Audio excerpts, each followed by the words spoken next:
Hello and welcome to another episode of Little Fish. This is our audience fact show. You have been sending in brilliant facts to podcast@qi.com and we are here to tell you the best ones. And who are we, Andy?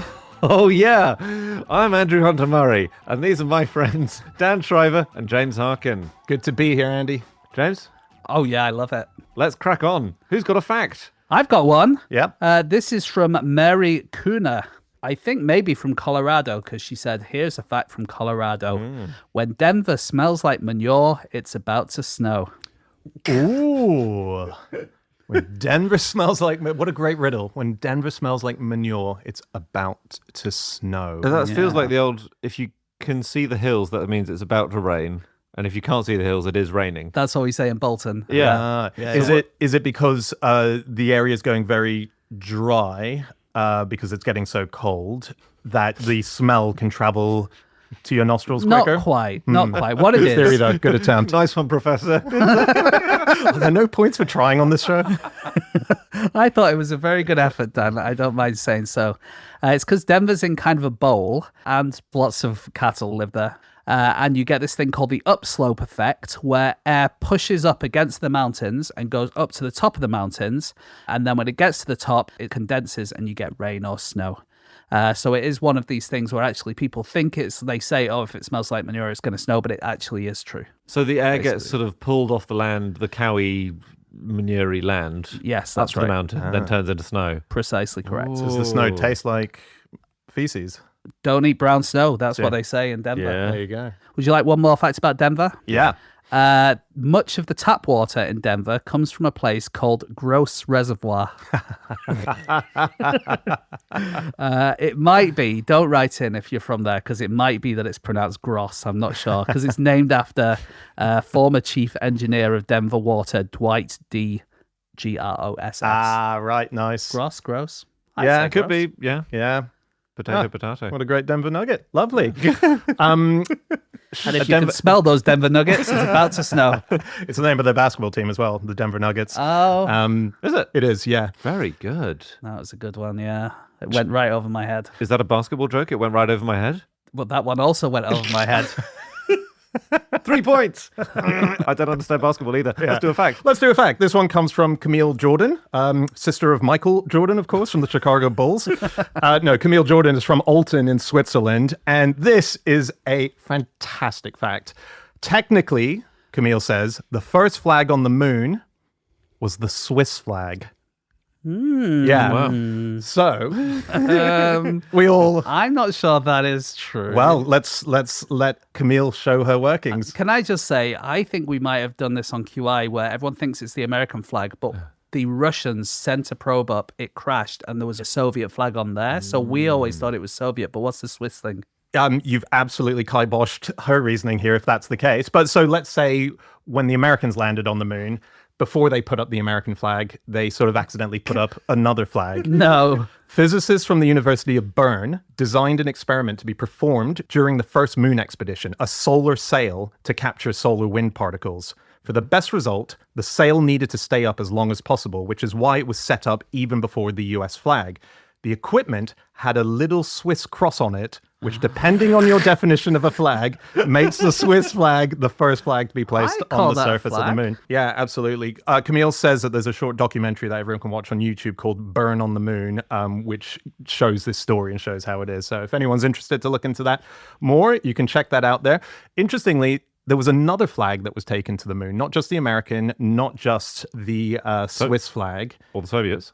Or the Soviets, and this was taken up by Buzz Aldrin, which was the Freemason flag. Oh, God. Well, he was part of a Freemasons lodge, and the idea was that they wanted to open their own lodge on the moon. No. Well, this is according to Bedfordshire Freemasons website. Bedfordshire. Yeah. They would know, if anyone would know.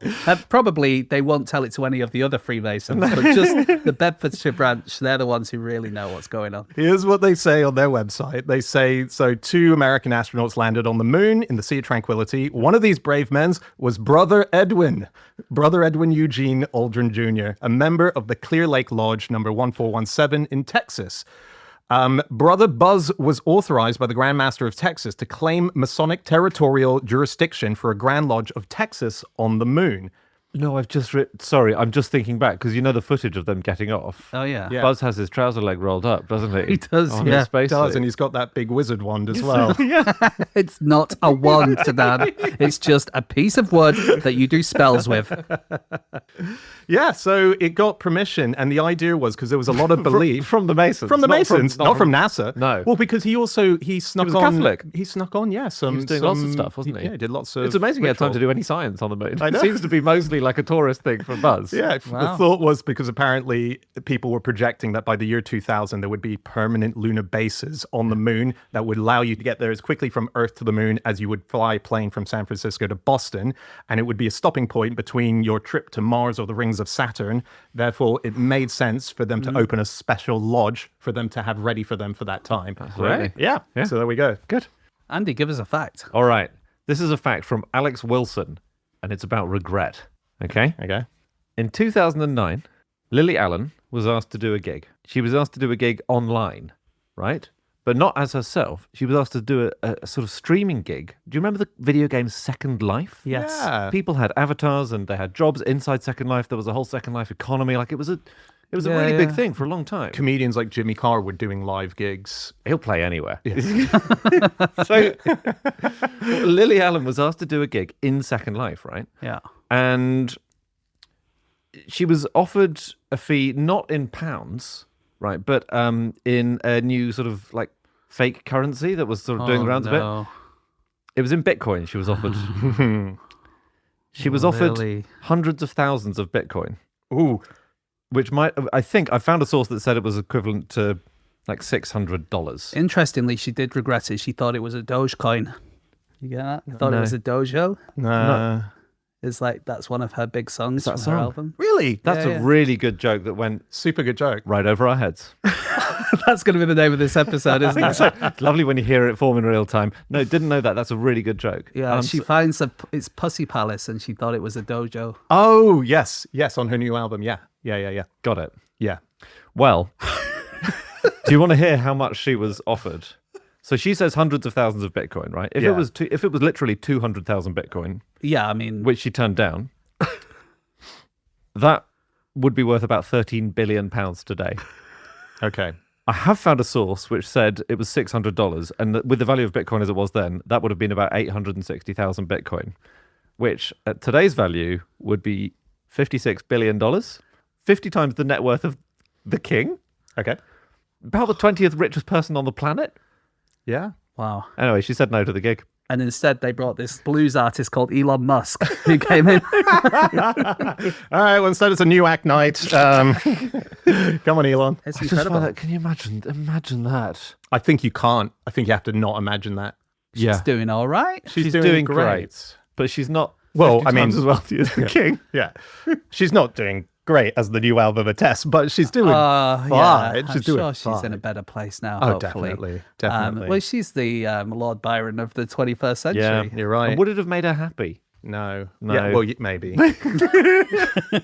It makes you happy up to a certain point, then it doesn't make you happy. But I think above a certain point, Yeah. surely it's got to make you happy a bit. Yeah. Well, I don't know. Do you remember we had Malcolm Gladwell on No Such Thing as a Fish? You should check out that episode if you haven't heard it, because it's a great guest appearance.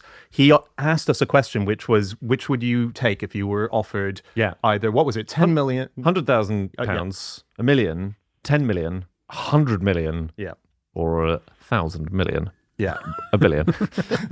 And he said most people pick 10 million. I because think it's an I- imaginable number. And Dan swore blind he would take the billion. I just said a billion for the sake of playing the game, and he went nuts on me. tore you a new one. Yeah, in a very funny way. It was great, but he just the unhappiness that would bring to your life to take a billion versus a million. So what did you do with it at the end? Put it all in Bitcoin. Tragically, the day before. Anyway, you have to still keep making the show forever now. Okay, here is a fact from Peter Marsh. And Peter says, this is very good. At any one time, there must be a Polish person who is northernmost on planet Earth. And so they would be the North Pole. Yep. Okay, not a fact so far. But Peter says that it's usually very difficult to tell who it might be. But on 23rd of May 1995, we can be sure it was either Marek Kamiński or Wojciech Moskal, because they were the first Poles to reach the geographic North Pole on that day. So they were the two North Poles at the North Pole. That's lovely. That's wonderful. That's Isn't lovely. it nice? And I thought I'd have a look at the South Poles. And it turns out there is an Arctowski Polish Antarctic Station, which is in the Antarctic, in the South Pole. And basically, Polish people live there and do science there. And so there's always like a little community of South Poles North as well. Pole and South Pole. That's very good. That does, we can't do it now because we're putting it out, but that is a great quiz question. In 1995, for one day, there were 3 North Poles. Yeah. Oh, aren't there 5 already? Yeah. There's geographic, and then there's magnetic, Yeah. and then there's Okay, well, it's a complicated question, sure, for the quiz, but which quiz are you pitching it to? maybe one of our quizzes that we do for Patreon. yeah, that's good. Yeah, we could do it the next one. We're doing them quarterly, and we're about to do our first one tonight as we're recording this episode. So yeah, let's bring it to the next one. Great. Dan's poll quiz. Yep. Yeah. Oh, no. Shall I bring in another fact Please. here? Yeah. This is from Andrew Perez, who writes, Joan of Arc once prayed at a chapel in Milwaukee, Wisconsin. No. Yes, Not true. true. Is that the dairy state? Wisconsin is, yeah. Yeah. Yeah, Just showing my knowledge. great. Carry on. What do you know? She didn't. She lived, as far as I understood it, she lived and died in France. Yeah. Yeah. And the New World hadn't been discovered at that stage. Yeah, you're both correct. But she was magic? Or there was another person called Joan of Arc Oh, that's it. It'll who be, yes. played a quarterback for the Green Bay Packers. That's it. No, it's not. No, what this is there is a church that was built in 1420, and it's in a town that is southeast of Lyon, and it was where Joan of Arc prayed. Yeah. Now, there was a very rich American called Gertrude Hill Gavin, who was daughter of an American railroad magnate, and she was obsessed with Joan of Arc. She learnt that this chapel was up for sale. So she acquired it, she had it dismantled, and she had it shipped over to her property in Long Island. And from there, it's been in America ever since. So she It's moved from Long Island to Wisconsin. yeah, I guess so. Yeah. That's another journey. Yeah, exactly. What's interesting is this particular church was so beloved by one person in particular, who was an architect, that he basically mapped out every single brick and just said, if this was ever dismantled, this is how it would come back together. So the blueprint for how to put it back together was already written for her by this obsessive. So did he like label each brick and say this one has to go here, this one has to go here? Basically, yeah. It's Interesting. basically. So she even renamed the chapel so that it had Joan's name in the chapel. And in 1933, Pope Pius XI gave her written permission to have mass in that building. So it's officially sanctioned by the Vatican as well. I think we did a fact ages ago about Rosa Parks had a house that was going to be dismantled and just completely destroyed in America, and people wanted to save it. So someone bought it and shipped it over to Berlin in Germany, where it was for years. So you could go and visit Rosa Parks's house, which was, it's not one of her main houses, but somewhere she spent a lot of time. I think her brother lived in it and owned it. She rented it out as an Airbnb for the summer, didn't she? Yeah, You But- make it Exactly. sound like she was more of a property lady than anything else, Rosa Parks. But That's then, why she was getting the bus to and from, of course. It was just to check on the property portfolio. but it's been in Berlin for ages, and then America requested that it be sent back for an exhibition. So it went back to America, was shown there, then brought back over to Europe. It's very dicey, all this moving stuff around. I'm not sure how I feel about it. Yeah. It's like they're about to move the bio tapestry over here. Are they? Yeah, we're going to get it back That's good. briefly. I feel like tapestries are easier to move around than houses. You would think so. They are having the devil of a time. Are they? Because obviously it's so old. And they're terribly worried that any movement of more than 2 millimeters and it'll just fall apart. And it'll be incredibly embarrassing if they open it up at the other end and it's been damaged in transit. So they're making a dummy 900-year-old tapestry, rolling it up and doing the journey with that in this ultra buffered thing because of potholes and things. Right. And vibrations in the road. Oh, it's going to be a nightmare. I wouldn't Would like it be easier just to move everyone who wants to see it to France? 100%. Absolutely. I can move up and down 2 millimeters. I'm fine. Oh. Have you guys ever seen it? Yeah. Me neither. No, I haven't actually. Oh, Dan's wondering. Was it shown in the British Library a while ago? It was not. It's been in bio for 800 years. I think I'm gonna say no then. I'm going to say no on account of the fact I'm not 100% certain where bio is.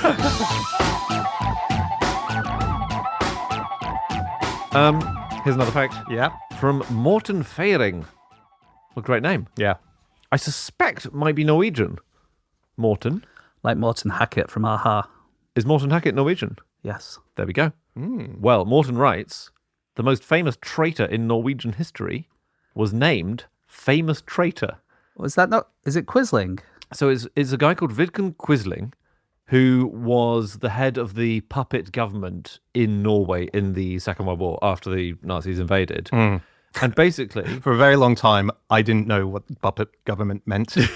And I took it to mean the other version of what that is. What's that, Sooty? You want to take over Greenland?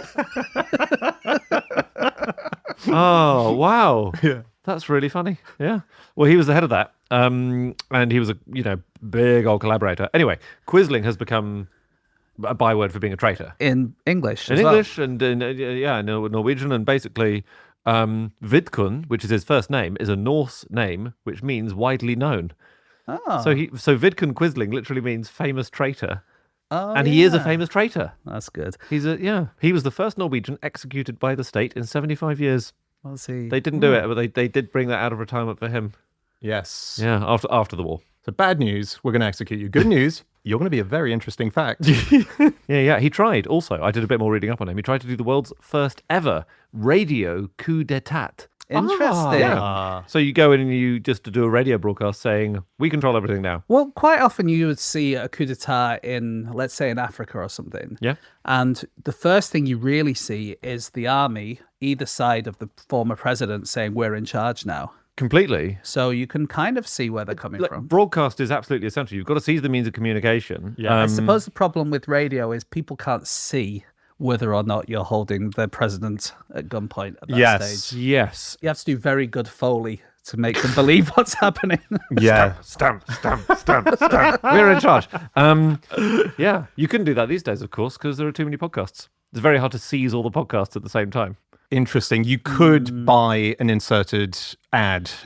And if you use the offer code FISH, you can also take over our nearby islands.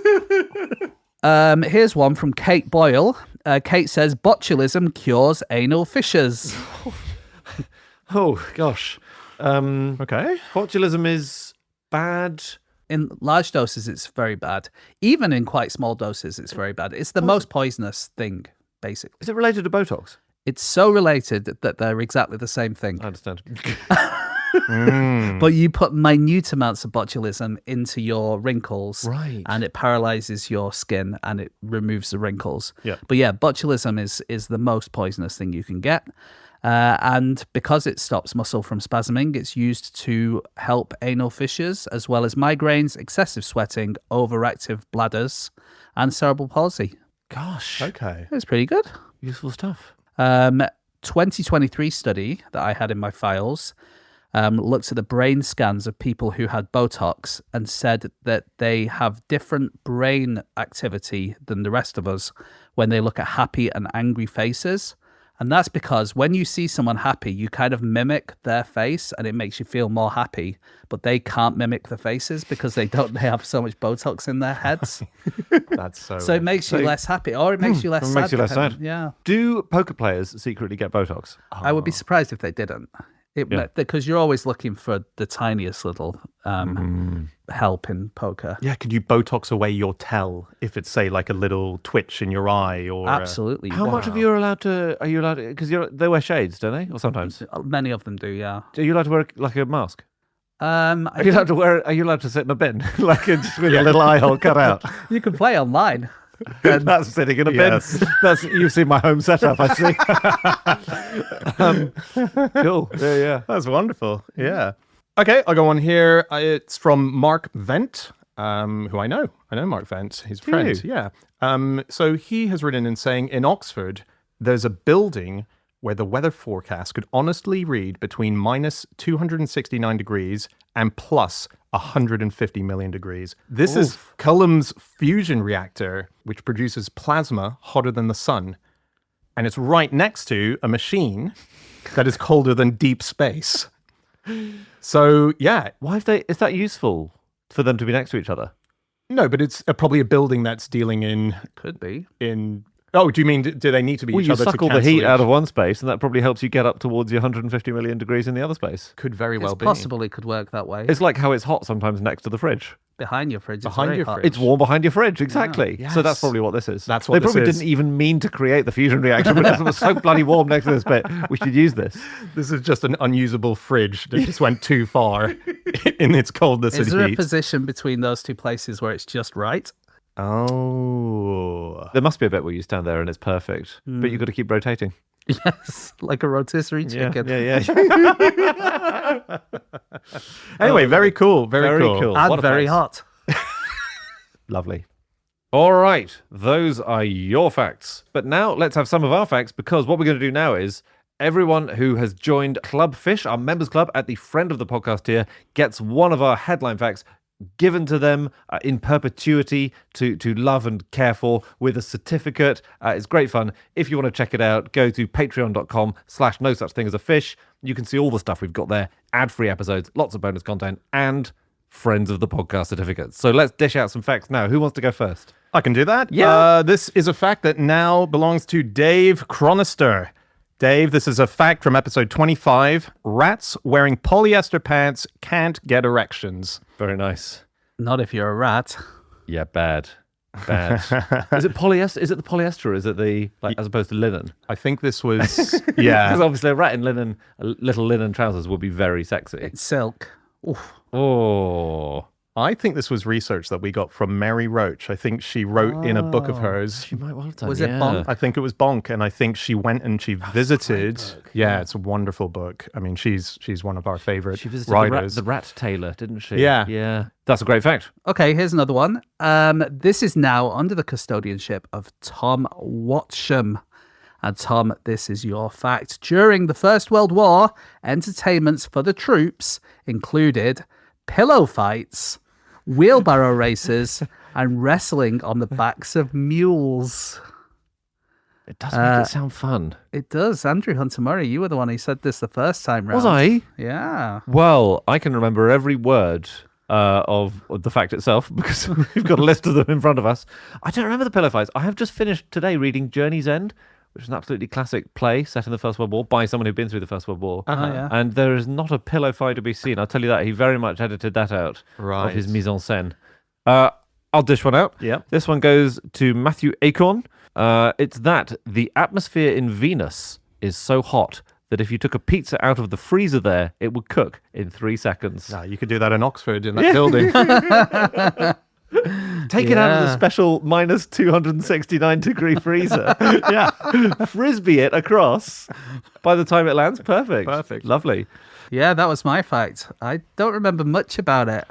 Apart from, I don't think I worked it out myself. I think it was something I read elsewhere. Oh, that was before you went on your 10-year binge of creating new facts. But I think the idea was it would cook it, but it would be very crispy on the outside and perhaps not exactly unfrozen on the inside. Yeah. But like if I do a barbecue, for instance. You really want to give it 5 seconds, don't you? Let's have another one. Okay, here's another fact, and this is going to Melanie Young. Melanie, this was one of my facts from episode 25. In Iceland, there is a phone app which tells you whether you're related to the person you're hitting on. That's an interesting one because there have been debunks of that. Yeah. But I think that it did exist. But I don't think it was like something you could buy in the App Store or anything like that. Basically, Iceland got all of this data and made it available online so that anyone could use it. And some people, as a project, came up with this idea. And they did actually make the app, but it wasn't commercially available. Oh, well, there we go. Well, it had a motto that went along with it, which was bump phones before you bump in bed. And quite a nice idea because it is a small-ish population over there. Yeah. You probably know if someone's your cousin, though. Would you? Of course. You guys don't know your cousins? Sorry, not your cousins. You guys don't know that you're cousins? Oh, God. And I saw you kissing. Oh, no. Oh, no. No, I know what you mean. As in, but- like, you'll know your immediate family, and anyone who's more than a few cousins away, I think is fair game. Oh, wow. Okay. But as in, Plot twist. as in people used to marry their first cousins all the time, Yeah, and yeah. sometimes people still do, and it's like, it's nobody's business. Yeah, but I think there are more people who are second or third cousins that they don't necessarily know about in Iceland than there might be in another country because Maybe. of the small population and because no one really goes in and out very much. As it were. The problem is the going in and out, isn't it? But yeah, like the people who have lived there for many generations. Right. Yeah. Okay. Okay, here is a fact. And this was a fact given to us by Simon Rich, the author. Simon Rich, yeah. So he was a writer for SNL. I think he was possibly the youngest writer that they ever had, and he's a brilliant short fiction writer. He writes a lot for the New Yorker Yes, in very funny guy. America. Very funny. Very good. And the custodian of this fact is also writer Galen. Presumably, The ancient Greek physician. that's what it seems like. I don't know. It is. We've been told that this person is called Galen. Whether that's a nom de plume or whether that's your actual name, I don't know. But it doesn't matter because your fact, forever in your possession now, is that Coco, the gorilla who knows sign language, has owned and cared for 3 cats over her life. Did she look after them well? I think she did. Did she eat the cats? Did she eat the cats is what I'm trying to say. I'm not sure she did. No, I think she so. looked after them. I feel like if you were looking after Coco and you gave her a cat and she ate it, you might not give her another one. No, you think she's full up. That's fine. No, she's No. absolutely... This is the perfect time to give her a cat when she's just finished. Even Like, if she's sign languaging saying, please, can I have another cat? You probably would sign language no. you know what pester power is like. I mean, people, and once you've got one cat, you often get another one, don't you? Because they're very Moorish. Yeah. Well, congratulations, Galen. This one goes out to Irene Villatora. Irene, congratulations, because your fact forever is now. See if you can guess who said this one, Irene. Here it is. It's easier to escape a female yeti than a male yeti, because females have such long dangling boobs, they have to throw them over their shoulder before chasing in case they trip. You know what, Dan? I don't remember in the early days you having such wacky facts literally every week. Yeah.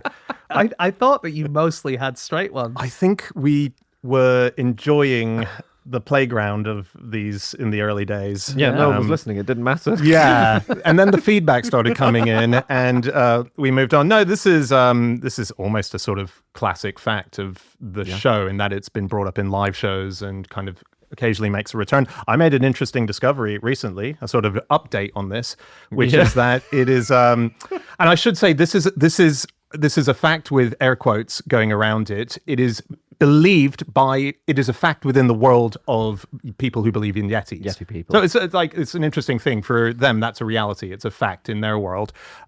So this is when you are being chased downhill. It's easier to escape a female Yeti. What I discovered recently is that according to these same experts, it's easier to escape a male Yeti when they're running uphill because they have such long dangling testicles that they will bang on the rocks as they're running up and fall over. like and that dog of your friend. like Dave the the sausage Dachshund. dog. Did that ever make it to a show? Oh, it did. Oh, did it? Yeah. Yes, like Dave the sausage dog, who was the dog of the producer of the new Lily Allen album. Oh, wow. Bringing it back to Lily. Yeah. She probably could have afforded a different producer if she'd have gotten all that Bitcoin money. She could have bought that dog a golden posing pouch. Okay, are we Wow. going to do a couple more of these? I think let's do only a couple, though. Okay, so this one, if I wasn't sure whether Galen was the real name of the last person, I suspect even more that this might be a nom de plume. But the next fact goes to someone called Smokey Big Spliff. Oh, fantastic. Smokey, your fact is that the Kama Sutra suggests 64 arts to practice alongside sex, including solving word puzzles, teaching birds how to talk, tattooing, making beds, and playing musical glasses filled with water. That's very nice. So good. Some of those might be nice if you've also just smokeyed a big spliff. I presume. I assume so. I don't know about word puzzles. That feels like slightly high effort for that. But playing musical glasses filled with water, you could probably spend hours doing that. I feel like I've never been to one of those parties, but I imagine that's what they're doing. I love that fact. That's a great fact. The Kama Sutra. That was one of yours, James. Yeah. Well, you were working your way through at the time, weren't you? I was, yeah. I'm still up to the third one. Skip 1 and 2. They're a bit too physical for me. Oh, that's very nice. Do you have one last one? Yeah. It's this one. It goes out to Courtney V. Congratulations, Courtney. Your fact is now that at any given moment there are more than 15 trillion tons of water above the Earth. Fantastic. Clouds. Very nice. Clouds. It's clouds. It's clouds. The fact is, clouds exist. Yeah. I'd say it's more about the fact that someone added up all the clouds, isn't it? Like, that's pretty cool. It doesn't fully make sense to me. Oh. I think there are different ways of counting. Yeah. Like I think you can extrapolate in these situations. I think you'd have to in this case. Yeah. Because the thing is, they do move. Yeah. Oh, yeah. And they do empty. Yeah, but and they we've got- refill. They've not got a list of like the one that looks like a giraffe, the one that looks like Mother Teresa. So congratulations, Courtney. Congratulations to everyone who's just been awarded a fact. I'm saying Courtney V, Smokey Big Spliff, Irene Villatora, Galen, Melanie Young, Matthew, Tom, and Dave. Congratulations to all of you. I hope you enjoy those facts. If you would like to get your own fact dedicated to you, just go to patreon.com/no such thing as a fish and join at the friend of the podcast tier, or join at one of the other tiers where you can still get ad-free episodes, lots of bonus content, and much, much more. That's it for this little fish. We'll see you again in a few days for another big fish. Bye for now.